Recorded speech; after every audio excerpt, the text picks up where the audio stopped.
Hi hello అండి. మనము Jonathan Livingstone Saigal book చదువుకుంటున్నాం కదా. అది 6వ రోజు.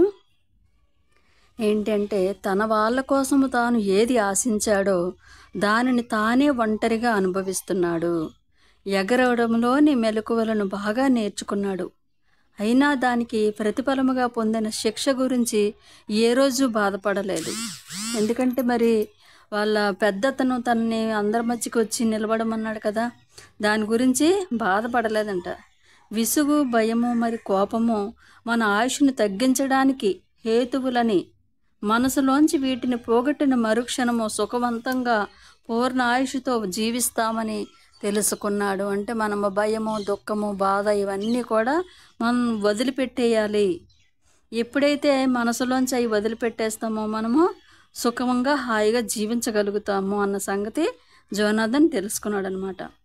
తాను అమితముగా ప్రేమించే ఆకాశములో ఆ రోజు సాయంత్రము జోనాథన్ ప్రశాంతంగా ఎగురుతున్న సమయంలో 2 సేగల్స్ అతన్ని గమనించాయి.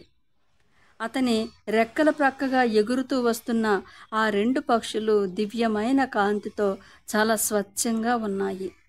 మరి ఆ సాయంత్రపు ఆకాశములో వాటి తేజస్సు మృదువుగా స్నేహపూర్వకంగా ఉంది. కానీ అన్నింటికన్నా అత్యద్భుతము ఆ ఎగిరే తీరులోని నేర్పు.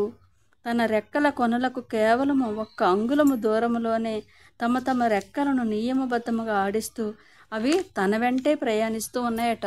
అంటే ఆ జోనాథన్ని ఫాలో అవుతున్నాయట. చాలా చక్కగా ఎంతో అద్భుతంగా అవి సాధన చేస్తున్నాయి అన్నమాట.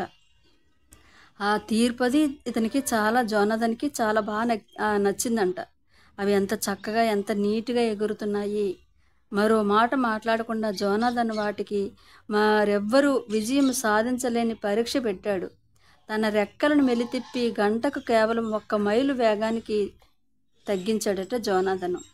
మరి ఆ 2 కూడా తేజవంతమైన పక్షులు అతనితో పాటు సున్నితముగా రెక్కలు మడిచి తన వేగాన్ని కూడా పూర్తిగా అవి కూడా తగ్గించాయంట.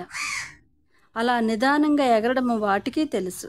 మరి తన రెక్కలను ముడిచి గిర్రున బొంగరంలా తిరుగుతూ తల క్రిందులుగా నెట్ట నిలువుగా గంట 190 మైళ్ళ వేగముతో కిందికి దూకాడు. వారు అతనితో పాటు ఎటువంటి తోట్రుపాటు లేకుండా కిందికి దూకారు. చివరికి అంతే వేగముతో లంబంగా పైకి వంపు తిరిగి అతి నిదానంగా పిల్లి మొగ్గ వేశాడు. అతనితో పాటు చిరునవ్వు నవ్వుతూ అదే పని జోనాథన్ ఏదైతే చేస్తున్నాడో ఆ 2 కూడా అలాగే చేస్తున్నాయట.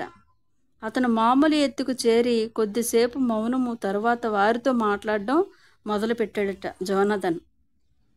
ఆ 2 కూడా చాలా సంతోషం, చాలా బాగా చేశారు మీరు అని అవి ఆ 2 కూడా అన్నాయంట.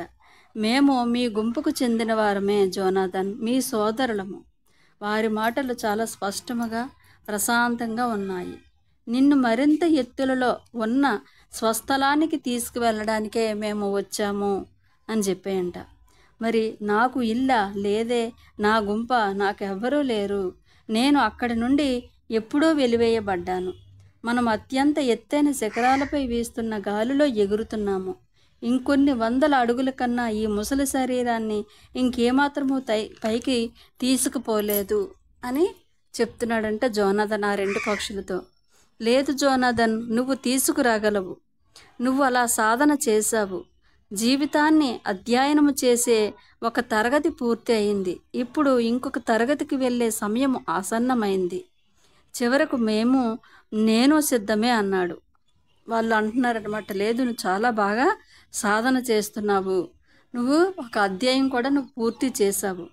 ఇంకొక అధ్యాయంలోకి నిన్ను తీసుకెళ్ళడానికే మేము వచ్చాము అంటే అప్పుడు జోనాథన్ సరే నేను కూడా సిద్ధంగా ఉన్నాను అన్నాడంట. మరి జోనాథన్ లివింగ్స్టన్ సేగలు ఆ దివ్య పక్షులతో పాటు పైకెగిరి అనంతమైన నల్లని అంతరిక్షంలోకి అదృశ్యమైపోయాడంట. వాటితో పాటు పైకి ఎగరడంలో లీనమైపోయి ఉన్నాడనమాట. Thank you. మళ్ళీ నెక్స్ట్ ఎపిసోడ్లో మళ్ళీ చదువుకుందాం masters. Thank you so much.